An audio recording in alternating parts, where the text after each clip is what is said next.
Welcome to Ocrop's YouTube channel, your world for information.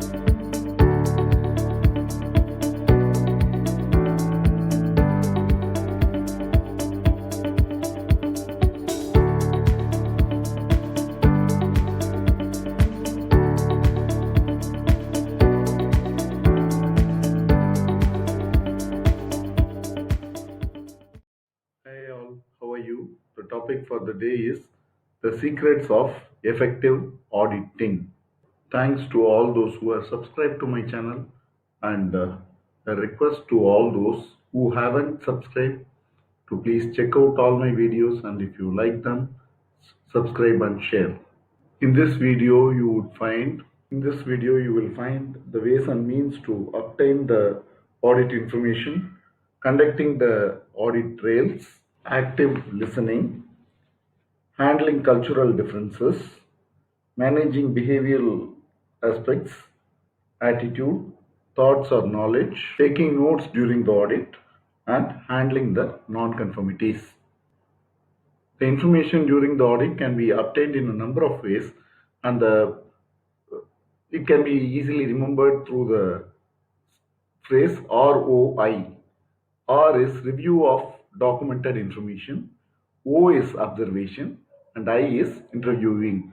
Sampling is a key criteria when examining documents and records. Auditors must decide which samples to select from the available set of documented information. A representative sample should be attained.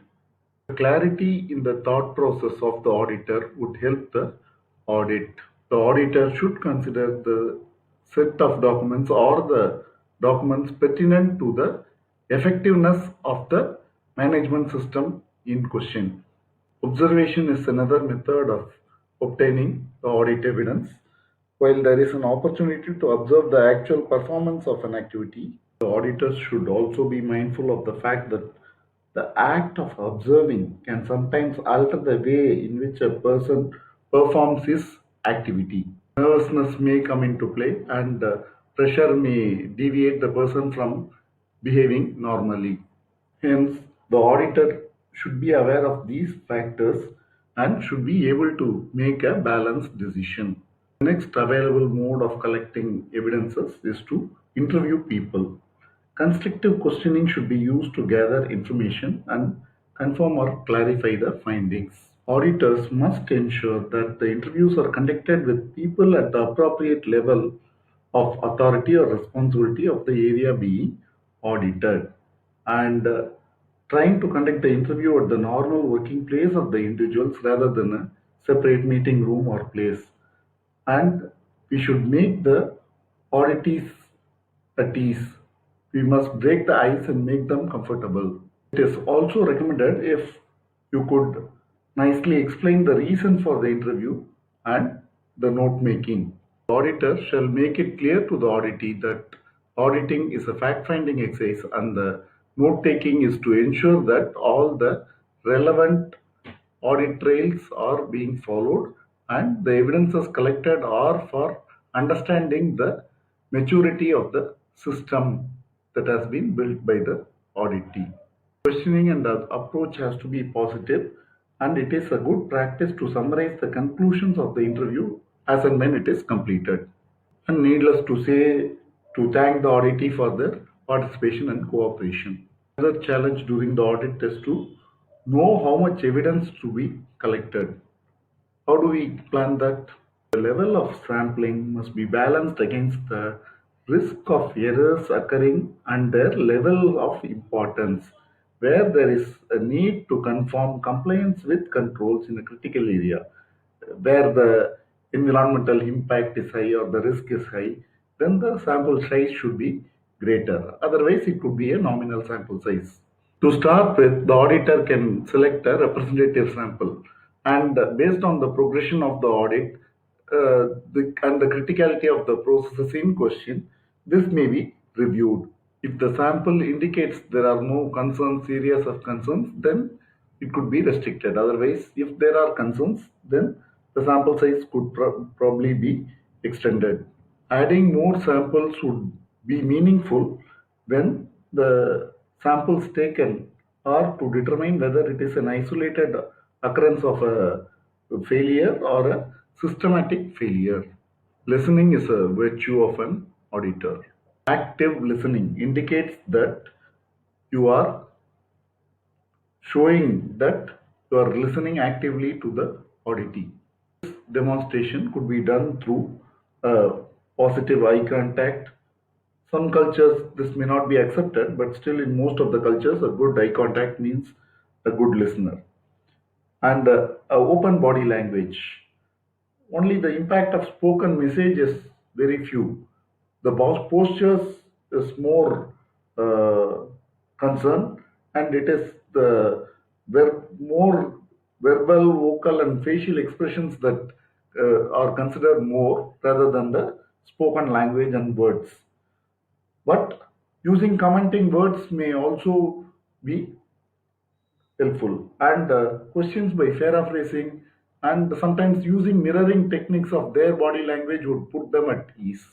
Building a rapport to put the auditee at ease and remove any feelings of conflict of confrontation is uh, expected. And also, the content should be judged and not the delivery. Do not listen to replay, but listen to understand.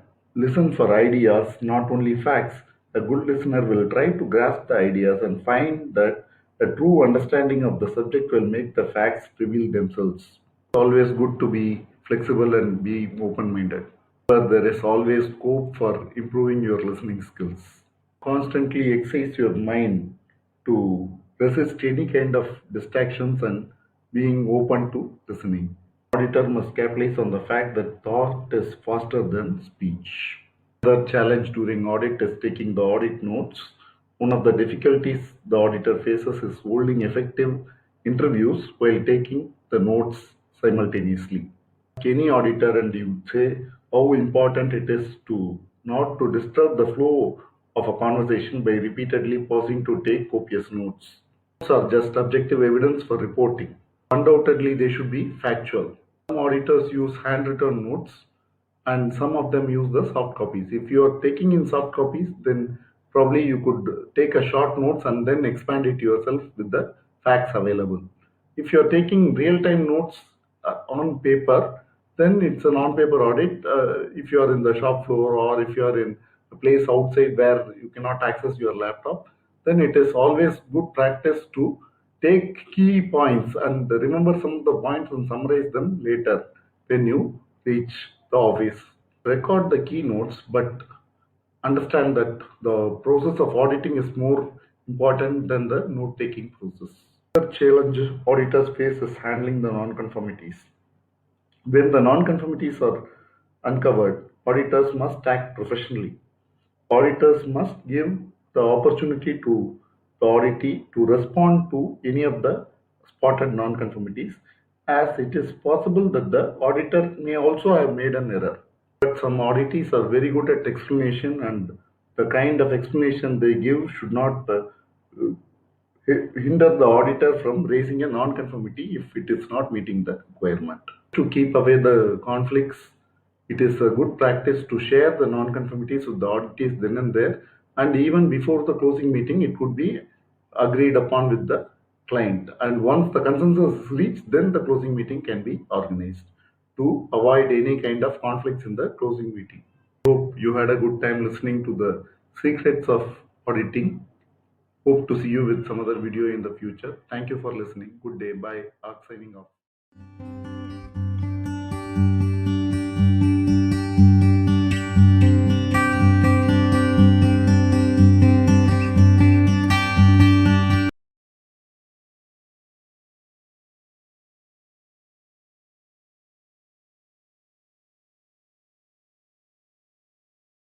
Welcome to Arcraft's YouTube channel, your world for information.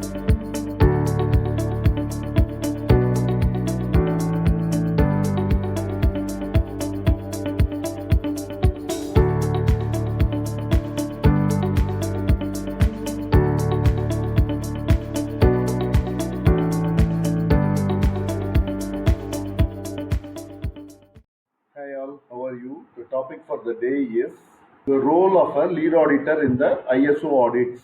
Before we begin the video, thanks to all those who have supported me by subscribing to my channel and watching my videos, and request to others, please check out my videos if you haven't liked or subscribed already, and if you like it, share and subscribe. Right, let's get into the topic: roles and responsibilities of the lead auditor, that is leading a audit team in an ISO audit. The lead auditor is the person who is in the forefront of any ISO audits, and the lead auditor is responsible for the coordination, planning, preparation, performance, and reporting of an audit. Role of a lead auditor entails assisting with the audit team selection, planning the audit, preparing the audit checklist as required, briefing the audit team on the requirements, representing the audit teams wherever it is required. If it warrants some kind of conflict resolution or some kind of mediatory between the client and the team auditors, the lead auditor pitches in. Lead auditor also directs the audit team's activities as well. Team leader is also part of conflict resolution, as I said earlier, and have to report any of the problems encountered during an audit. The role of lead auditor also warrants reporting the results of the audit, entire audit activity, and also the actions on the follow-up actions after the audit is completed. It is not always that a lead auditor is responsible for assisting with the team selection, but in case it warrants a lead auditor's requirement to be part of the team selection, he or she has to perform that as well. More often than not, an audit plan is the first step in which a lead auditor is involved in planning. The various aspects of the audit has to be divided between the team members. It has to consider their knowledge, experience, and expertise as well. And after considering the knowledge and experience and expertise, the lead auditor should prepare a plan on how the audit will be performed, identifying the areas of which auditors will do what, and what aspects have to be examined, and who will be in charge of what area, and how long, that is the time duration spent in each of those areas. So the lead auditor has to be familiar with the activities of the organization. The lead auditor needs to do enough research about the organization before dividing the workload among all the available auditors for the audit. More often than not, the lead auditor is often the only member in the audit team who has been in the preparation phase of the audit. So he definitely has some kind of additional knowledge, which he must ensure that all the members of the team are also aware of. The team members need to be aware of the scope of the audit and the issues to be covered during the audit. Short meeting with the audit team before the commencement of audit or after the opening meeting would be a helpful exercise. Being the focal point of the audit team, the lead auditor has the prime role in representing the team at all the formal interfaces with the auditees management, for maybe opening meeting or in the closing meeting or anywhere it is where it is required of his intervention. Lead auditor must be professional enough to handle the opening meeting, as this is the meeting where ice breaking happens, and also the opening meeting also turns up to be a meeting where the audit team sends out the serious message for the audit. If you would like to know more about the opening meeting, please watch my video on opening meeting. Problem that may arise during the audit has to be dealt by the lead auditor. It has to come to the knowledge of lead auditor, and he has to take in charge of the situation. Whatever pertinent issues are raised by either the audit client or by the audit team members, it has to be resolved by the lead auditor. There is a need for coming out with solution for any of the problems that arises during the audit, and lead auditor is responsible for that. true competence of the lead auditor lies in the fact that any matter that was brought to his or her attention during the audit has been resolved. Lead auditor also has to convey the audit findings and conclusions in the closing meeting. If you need more information about the closing meeting, please watch my videos on how to close the audits and the audit reporting as well. Us are aware of the fact that the lead auditor is responsible for issuing the audit report and stating the non-conformities as well. It is needless to say that the report must be clear and concise, must be accurate, and it must reflect the situation observed during the audit. Final report must be issued within the agreed time framework. It is always recommended to have a clear closing meeting where all the reports, including the findings and how to take the things forward, including the actions required in terms of non-conformities or the opportunities for improvement, should be clearly explained in the closing meeting. If the report has been issued after the audit has been completed, the corrective actions will be taken by the client for the non-conformities that are raised. There is a need to ensure that the corrective actions have been effective, and this also falls under the bracket of the lead auditor's responsibility. In most situations, the lead auditor is responsible for determining the follow-up activity to review the effectiveness. Purely the lead auditor's decision whether he has to leave the follow-up activities to the individual auditors from whom the non-conformity was originated. In short, a lead auditor has to be a competent individual to carry out a range of tasks, multiple tasks. He has to be a multitasker. Lead auditor must be a man or woman of words. He has to play with his words in right way. It has to be professional tone, and he has to be energetic, enthusiastic, and this energy should be contagious, infectious to the team members as well as the audit organization as well. Auditor has to be fearless and has to make timely decisions to ensure that the audit and the objectives of the audit are accomplished in the right way. These are all the role of a lead auditor. Apart from complying with the audit requirements, planning, performing audit activities, reporting audit findings, and acting with due care in an ethical manner, all these are part and parcel of a role of an auditor. Along with this, these are the additional roles and responsibilities of a lead auditor. I hope you had a good time listening to the talk on managing a audit or leading an audit in an ISO audit. Hope to see you with some similar content in the future. Thank you for listening. Good day. Bye bye.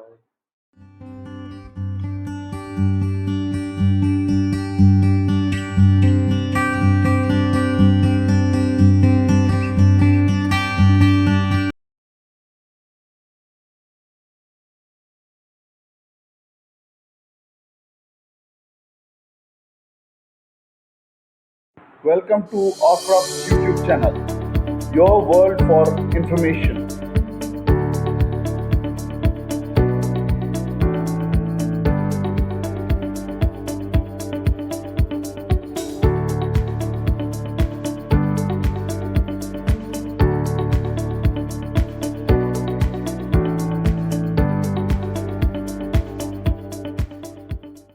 Hi all, how are you? Good? Right. The topic for the day is reporting non-conformance during an ISO audit. The video is going to detail all about non-conformances, the classification, and how to sell your non-conformance, how to write the non-conformances, and what are the qualities of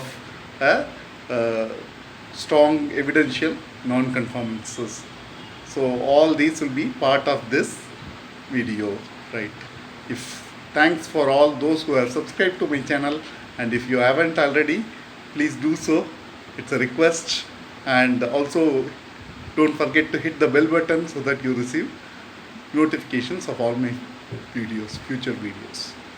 Hope to have a good time with you. Let's get into the topic. Who have conducted audit, or even if you have faced the audit, you know that there is a popular saying that audit is a fact finding exercise and not a fault finding exercise. But invariably, the conclusion of audit boils down to what we call as NC or non-conformities.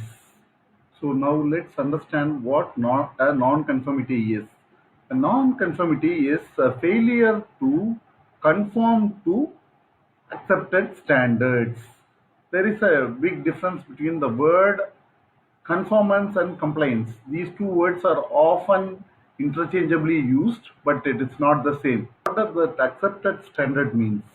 It could be a customer requirement, it could be the requirement of an ISO standard, for example, ISO 9001 2015 or 14001 2015 or ISO 45001 2018, or it could be information security management system or food safety management system or whatever. These are the standard requirements. There could be some industry requirements or regulatory requirements which you would have accepted or your client would have accepted. Those are also requirements. Customer requirements are also requirements. Requirements, other legal requirements are also requirements. Deviation from any of these requirements or specifications is called a non-conformance. And when the deviation pertains to statutory, regulatory, that is the legal and other requirements, it is a compliance issue. A non-conformity in a management system audit can be plenty. It could be serious, critical, major, and minor, depending on what industry you are auditing and against which standard or requirements the audit is being conducted. Sometimes non-conformity may be a failure to meet a requirement set by the own organization's own specifications as well. Why should a non-conformity should be reported properly? Only if it is reported properly, the system will get the corrections and corrective actions. Just so the system iteration will go on. So non-conformity is indication of the maturity of the system. It can also reveal how good the auditing or the quality of auditor. Just by seeing the non-conformity, one can tell how good the quality of audit was. And foremost thing requirement of a non-conformity is to be factual, because we know that audit is a fact-finding exercise. So any outcome of an audit, be it is conformance or it is a non-conformance, it should be a factual thing, which means it is backed up by proper objective evidence, appropriate objective evidence. So this evidence-based approach would ensure that the non-conformity is factual. The requirement of a non-conformity is to be make it understandable. It should be simple enough, worded in a proper way so that anybody can understand what the problem is. Has to be backed up with ample evidences, corroborating evidences as well. Only then the traceability will be fine. General classification of a non-conformance is either major or minor.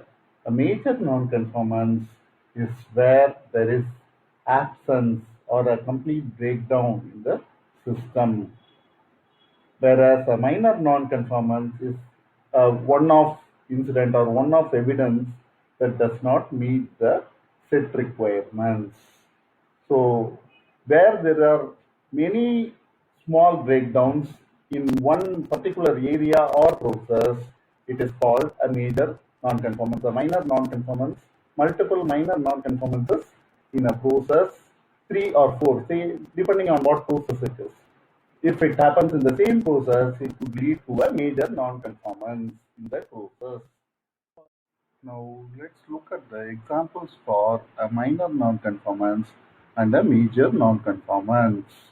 Suppose the auditor is interviewing a personnel to understand his competence on a given area, and that could not be demonstrated by that person, but it is the process is in place and other people could do that, but this particular sample, this particular individual person cannot demonstrate his competence or his awareness.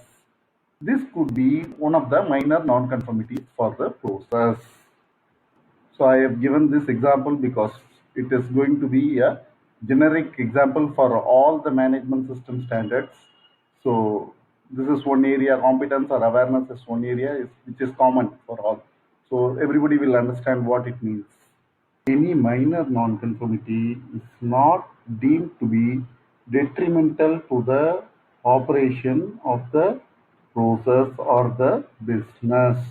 A minor nonconformity could be a single or an isolated event which is of low risk, or it could be a momentary lapse, or it could be an individual mistake which has resulted in a process gap.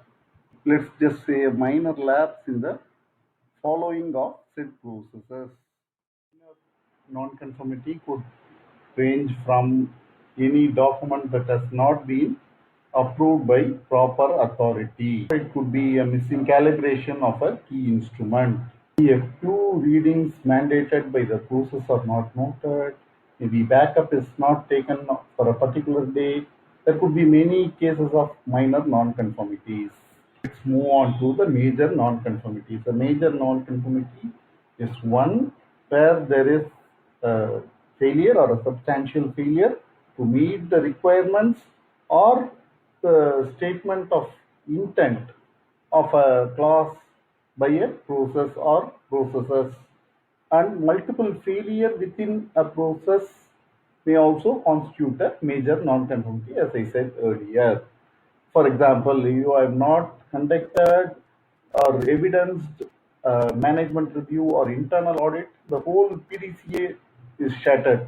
The check and act part of it is shattered. Let us take one example of a process, let's say production process of an industry has to note down some mandatory records, readings they have to maintain as per the documented process, but it is not done so. It has been a system failure, then it becomes a major non-conformity. Friends, please understand, sometimes lack of evidence is also noted as non-conformity. Lack of evidence is not an evidence. Difference between a minor non-conformance and a major non-conformity could be like a vital few and a trivial many. Minor could be a trivial many, or major could be a vital few. There is an evidence of a frequency of minor non-conformity being occurring repeatedly over a period of time, especially if they are identical, then under the same clause, then the minor non-conformity is deemed as major. If a set system or process fails to detect a major deviation before it occurs, that could be a major non-conformance as well. There is an instance of a minor non-conformance raised during a certification audit or an internal audit is not being treated properly, that is by giving proper corrective action, and it has instances of repeating, it becomes a major non-conformity. Important thing in reporting a non-conformity is the problem statement. You must state what is the problem. The problem must be stated clearly, it must be concise, understandable, and it must be factual, which means it should be backed up with evidences, evidence or evidences, corroborating evidences, objective evidences. When this problem or the failure or failing is not in line with the set requirements or the accepted standards, then it becomes a non-conformity. The non-conformity clarity will be based on the problem statement only. It is for the system and not for the individual departments or the individual process owner. no individual is pinned against any kind of non-conformance. It's only the system which is being questioned by for the conformity, and that conformity, any non-conformity, is for the system and not for individual. It is not pinned against any of the individuals. Problem statement should be a statement of fact. Sometimes individual opinions also creep up as problems.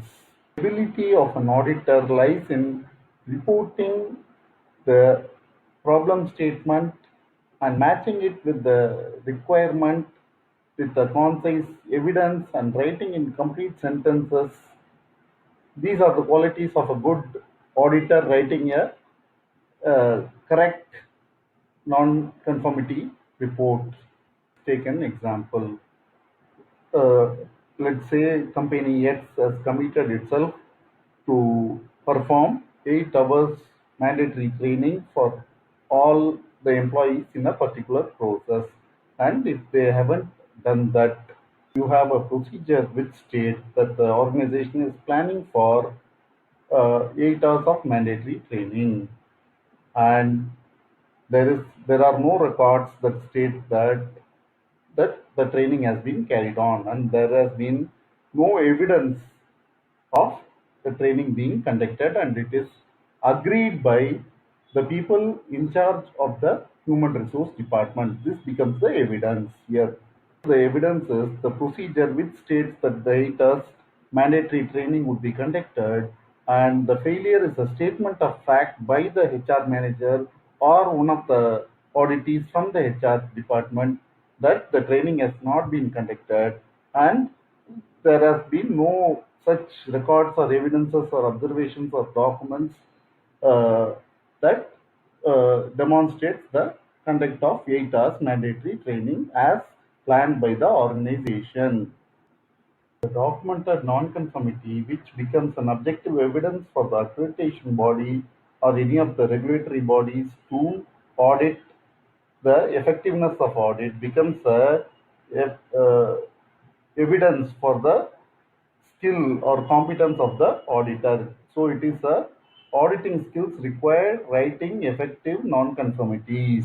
This is a basic skill expected out of every auditor. Even the most experienced auditors struggle with writing effective non-conformities. Non-conformity should also add value to the system. It's not just a case of one date missing or one document being not produced to you. Not just about this, it should add value to the organization as well. For the auditors need to ensure that it is a non-conformance by all possible means with the evidences before reporting it to a client. Otherwise, generally, if they fail to have factual information in place, it can lead to challenges in the closing meeting, or even after the finding is sent to the client. If the evidences are not clear, they can always come back and challenge you. Communication skills of the auditor would be tested in his ability to word the non-conformities to ensure it is justified and it adds value to the customer's management system.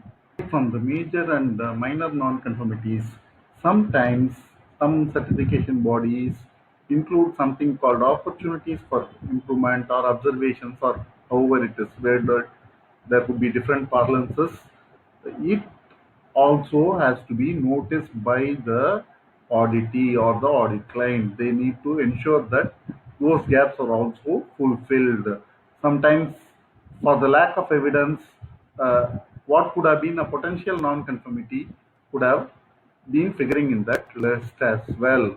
As an auditor, I only expect that wherever I go, there is a defined system, there are documented procedures, there are arrangements, and there are evidences on agreed requirements, and the demonstration is good and on accepted level, the implementation is good overall, and there are no minor or major discrepancies.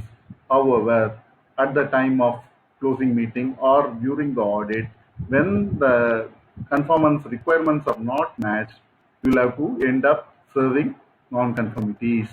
A well-reported non-conformity would allow the auditee to understand where the problem is and allow him or her to implement corrective actions and make the system better. Now, a question to the auditors or people who have faced audit, whether you have issued or received a major non-conformance in any of the audits you have been part of. If you have done that, please record it in the comment section, and I'll be more than happy to review it and see how what happened there.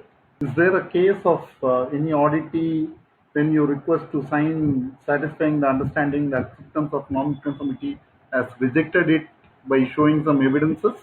Please share with me. I'll be more than happy to see those things. Please share those instances where you had concrete evidences and yet found it difficult to push it as a non-conformity with your clients. There could be some problem with acceptability as well, despite being the evidences being clear and concise. Please share your thoughts on the comment section. Thank you for patient listening. I hope you enjoyed it. Bye bye. Good day. Bye.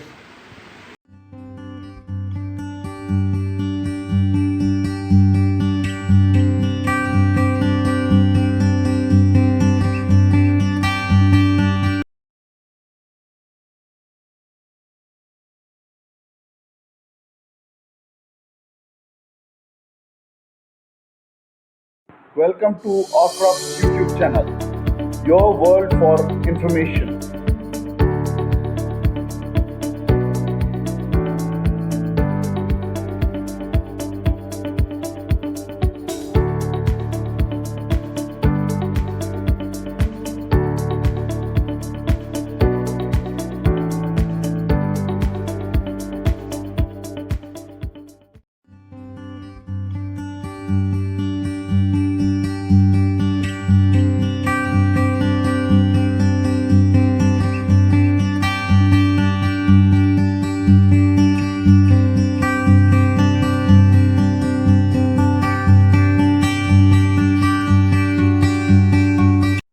Hi all, how are you?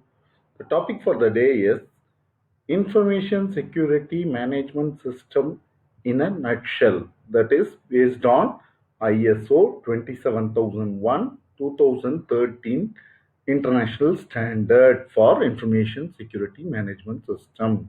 Before we get into the standard, let's see the evolution of the ISO 27001 standard. In 1992, a code of practice for security management was released. This was later upgraded in 1995 as BS 7799 standard. Then in 2000, the ISO IEC 17799 standard was released. In 2005, the first ISO 27001 standard was released, ISO 27001 2005, and in 2013, the ISO ISE 27001 2013 was released. Like this, the standard has evolved from 1992. International standard ISO 27001 2013 was developed, designed, and formulated to help creating a robust information security management system. It gives a systematic approach to manage sensitive company information. It's for the security of the information. It includes consideration of people, processes, IT systems, the physical security, environmental security, so on and so forth. And all these are handled through a systematic risk management process. A comprehensive set of controls have been given in the information security best practices. It can help any kind of organization, whether it is big, large, super large, or medium, or small, or any type. Even a startup. ISO 27001 standard is based on the Annex SL. In fact, this was the first standard that followed the common code for all the standards, future standards like ISO 9001 2015 and 14001 2015, so on and so forth. This is based on PDCA, and this standard has got 10 clauses identical to all the other standards following the Annex XL. There are about 14 controls, 34 control objectives, and 114 control points. The 14 control areas are information security policies, organization of information security, human resources security, asset management, asset control, cryptography, physical environmental security, operation security, communication security, system acquisition development and maintenance, supplier relationship, information security incident management, information security aspects of business continuity, and compliance. Uh, all these have some kind of purpose to address the risk management. Once the 14 controls that are suggested by the standard are implemented, it helps in demonstrating commitment to the security by the organization. It also minimizes the exposure to risk and increases the commercial credibility and confidence of the customers. And it also gives assurance that the customer data is being handled in a careful way. Not only just careful, it's also in a systematic way. 4 of the ISMS 27001 standard calls for identification of the internal and external issues.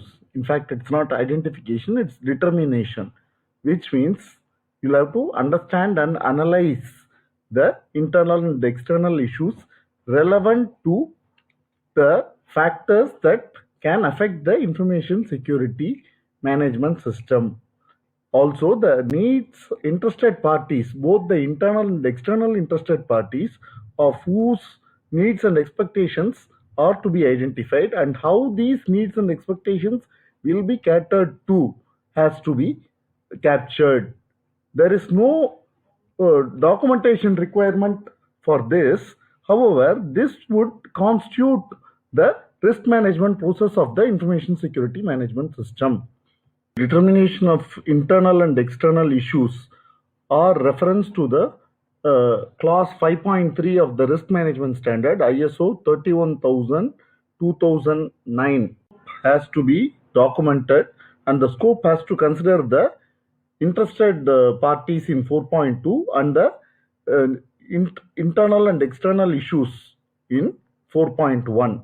Standard calls for a process development wherein it has to be established, implement, maintain, and continually improve an information security management system in accordance with the requirements. Clause 5 of the standard calls for leadership and commitment, which means the information security policy and objectives are to be established, and they should be compatible with the strategic direction of the organization. It has to be integrated with other management process, as well as the resource required and the effectiveness has to be ensured. The communication, the direction, achieving the intended outcome, and working on the continual improvements are the other requirements from the leadership and commitment. The policy requirements have been stated in clause 5.2. 5.3 is about setting the roles, responsibilities, and authorities for people in terms of managing their information security. Clause 6 is planning, and clause 6.1 is to address risk and opportunities. Here, the information security risks are identified, analyzed, and evaluated. Risk treatment process is selected and the appropriate controls are identified. The clause 6.1.3 calls for a statement of applicability with all the required controls. The formulation of an information security risk treatment plan is a requirement. Clause 6.2 discusses about the objectives, framing them, and the planning to achieve them. Clause 7 lays the requirement for the resources competence, awareness, communication, and how the documented information has to be set for achieving the information security management system. Clause 8 of the standard is operation and 8.1 is operation planning and control, which requires implementation of the actions identified in 6.1 and the objectives set in clause 6.2. Risk assessment and risk treatment planned in clause 6.1.2 and 6.1.3 are to be implemented in 8.2 and 8.3. Clause 9.1 sets the criteria for monitoring, measurement, analysis, and evaluation. Clause 9.2 calls for the check part of internal audit, and 9.3 requires management review, a detailed management review to be conducted as part of the Act.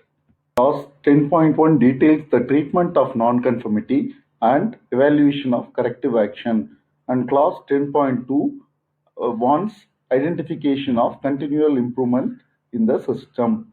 I hope you had a good time listening to all the classes of ISO 27001 in a nutshell. Hope to see you with some similar videos in the future. Take care. Bye bye.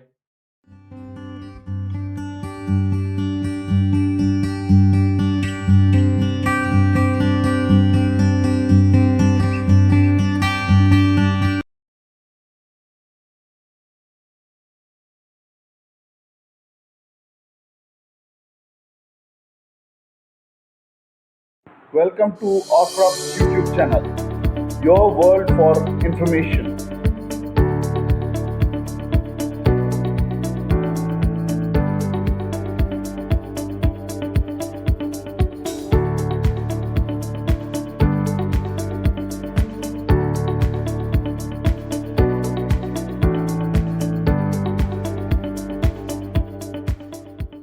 Hey all, I'm your Rock speaking, and the topic for the day is consultation and participation, as in ISO 45001 2018 International Standard for Occupational Health and Safety Management System. Right, before we get into the video, thanks to all those who have subscribed to my channel and watching my videos regularly. Kind request to those who haven't, please check out my videos, and if you like them, subscribe and share. Right, let's get into the topic now. The consultation and participation, as in ISO 45001 2018 International Standard for OHSMS. The workers in an organization or the workers' representative, wherever they exist, are key factor in the success of an occupational health and safety management system of an organization. Without participation and consultation of the workers or the workers' representative, OHSMS will not be a successful one.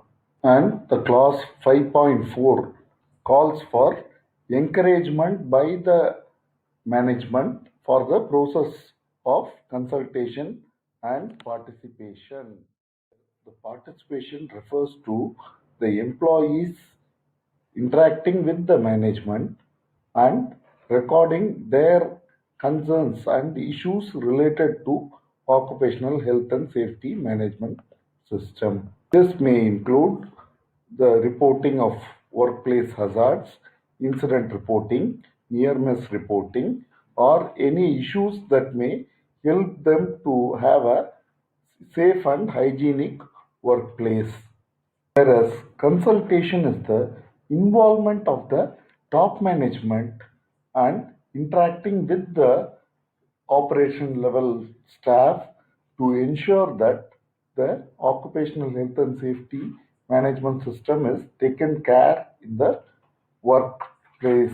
Consultation is a two-way communication and often involves exchange of information. Consultation may involve informing the workers of the workplace safety and or the decisions pertaining to the workplace safety, as it would impact the employees. Participation enables a worker or a worker representative to represent their concern and participate in the decision-making process of the organization related to occupational health and safety. It is purely the responsibility of the organization to encourage and support people to report any of the hazardous or risky operations or activities in the place, just so the preventive measures are put in place and the root cause correction is immediately done and the root cause of analyzed and it is prevented from recurrence through a proper corrective action process. Toolbox talk or the regular morning meeting on a day is a great forum for participation and consultation. It's where one can motivate the employee, the workforce, and ensure that the incident free operations are happening in the organization. The behavioral based safety is the most important aspect of safety because human behavior can result in unsafe acts. Safety day, a safety week, or a safety month, and a lot of awareness postures and giving regular awareness to the workers may result in effective participation of workers in the occupational health and safety management system. Be nice to have a return feedback or a provision to provide return uh, reports on the workplace safety rather than taking them orally, because if it would help to ensure that there is a follow-up and feedback mechanism on whatever hazards that are or the unsafe acts that are reported in the workplace. Safety committee meetings are the forum that offer opportunities for participation and consultation. So the safety committee meetings are regulated by local regulations in most of the countries. Committee meetings are a place where the workers' suggestion could be invited. Institution of the safety committee is also defined by law in most of the countries. For example, in India, it should be uh, half of the people should be from nominated by the management, while the other half would be elected representatives. So this uh, forum provides confidence that any concerns related to health and safety raised may not be taken against the person who's reporting it. Not be any disciplinary action or any other kind of reprisal for that. Committee meetings are required to be minuted, and this makes it more effective for the follow up and the feedback or the consultation on any other decisions in the future with regard to the participation by the workforce.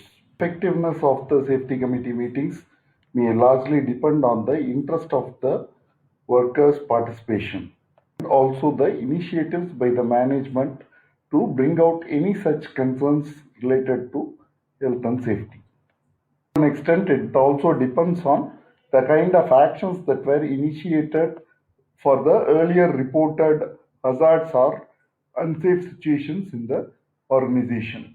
The organization conducts some safety week and other kind of things which motivates employees to bring out the workplace related hazards to the notice of their supervisors or the management.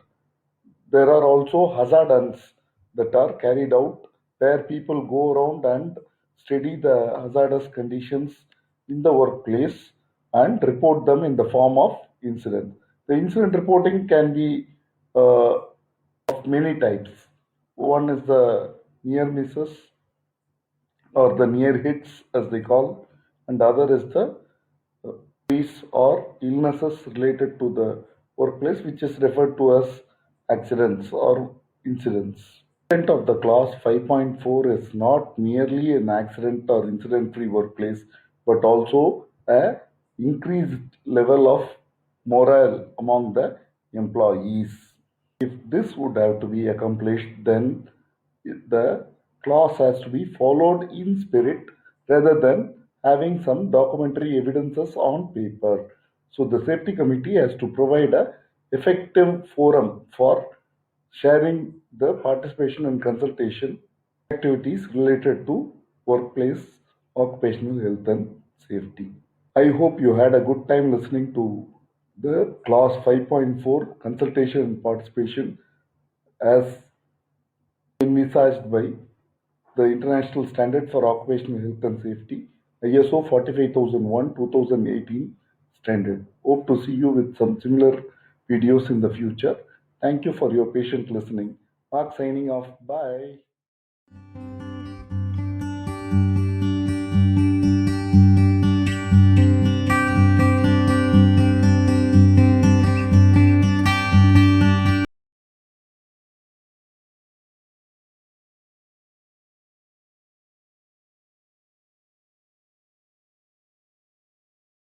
Welcome to Ocrops YouTube channel, your world for information.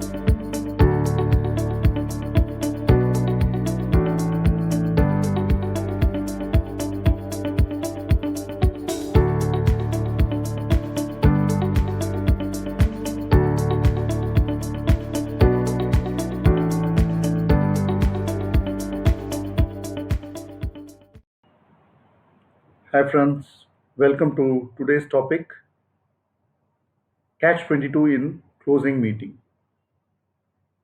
As a management system auditors, you would have conducted a lot of closing meeting. As a management system consultant or an audit client, you would have attended a lot of closing meetings.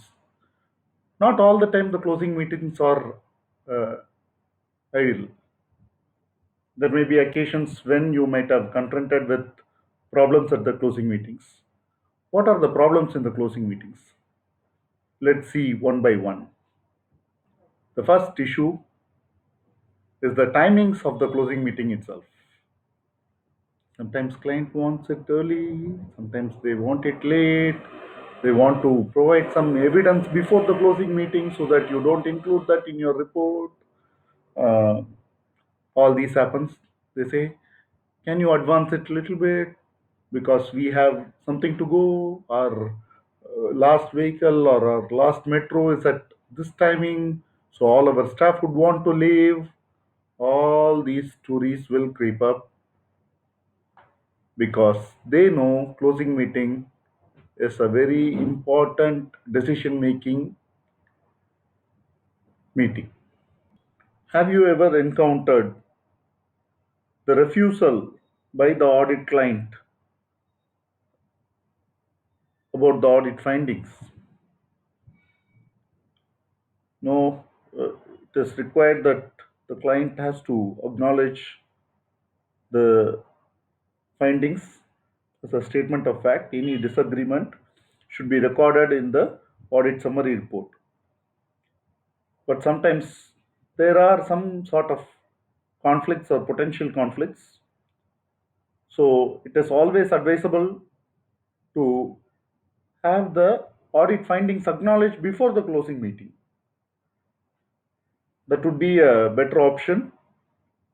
Otherwise, what happens is if the discussion starts in the closing meeting, uh, the environment is not relaxed, the validity, it's not the right place to validate your findings.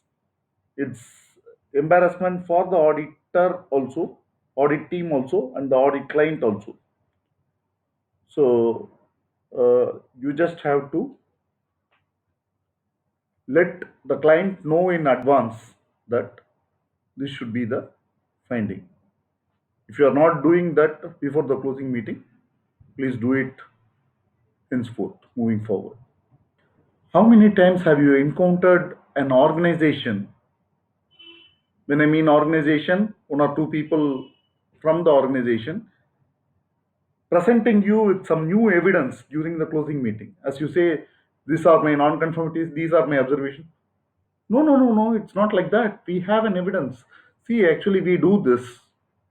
Oh, sometimes it happens. It happens because there may be a system, but what is happening may not be a systematic way of or a systematic scheme of things. So People may not be aware, they may have taken time to find the evidence. Suddenly, it is presented in the closing meeting. Definitely, closing meeting is not the time or place to assess new evidence. It's not an assessment time. Uh, if you encounter such thing, you should always advise the audit client to submit the evidence as part of their corrective action. Lot of confrontations happen in the closing meeting, so it's always good to advise the client that this will be the findings, and if at all they have some evidence to uh, prove that whatever they are doing is in line with the requirement, it should be before the closing meeting and not during or after the closing meeting. How many times have you encountered in some organizations, not everywhere, this doesn't happen everywhere, but in some organization it happens that the top management is not attending the closing meeting. Only a few people are there, some 6, 7, 10, whatever be the number, and most of them being insignificant. Then the purpose of closing meeting is defeated. The audit report is for the top management, people who are in the decision making, to understand how their system works. And if it is not delivered by the closing meeting, purpose is defeated. But there are quite a few reasons. The top management may be engaged in some serious meetings, or the timing is not acceptable. They had sudden commitments. Some customer has come. So many reasons could be there. But make sure that at least a few key people are there in the closing meeting to ensure that the closing meeting happens in the way it should happen. How many times the closing meeting happens to be a place where the audit team is appreciative of the client's cooperation? Yes, you should appreciate, but you cannot go on with that. And same time, the audit client appreciates the auditors for their actions and their findings and their value additions. Yes, it can happen in a subtle way, but closing meetings are not primarily for that. It is a place where the final decision regarding the certification is announced to the client. Okay, so let's not brag about the audit process or the importance of auditors or the cooperation of audit clients. These should be kept at the level in which it should be. Have you ever come across any client who wanted a change of scope at the closing meeting? Okay, what do we do when the client says they need a change of scope in the closing meeting? We should diplomatically tell them that the scope was agreed at the opening meeting and it would remain the scope of the audit, and the audit report must reflect the agreed scope. Or if at all they need any change of scope, there must be a separate audit with the differing scope. The golden rule for closing meeting is to have a proper preparation in place, allow no surprises, start on a positive note, present and discuss all the findings. The auditor should be systematic in presentation of the findings. Remember that the audience are also your customers. Make sure you use the right ways and means to present the findings. Create an understanding, and agreement is more important. Try to link the findings to the company's goals and prioritize higher risk points during the closing meeting. Be open minded, listen to your audience, and thank everybody who are involved in the process of auditing. As a lead auditor, you must remember that you should not make any kind of promises in the closing meeting. Closing meeting are not the place for promises. You must remember that lead auditor's authority is only to recommend for the certification and not anything more. I hope you had a good time listening to the AV. Thank you.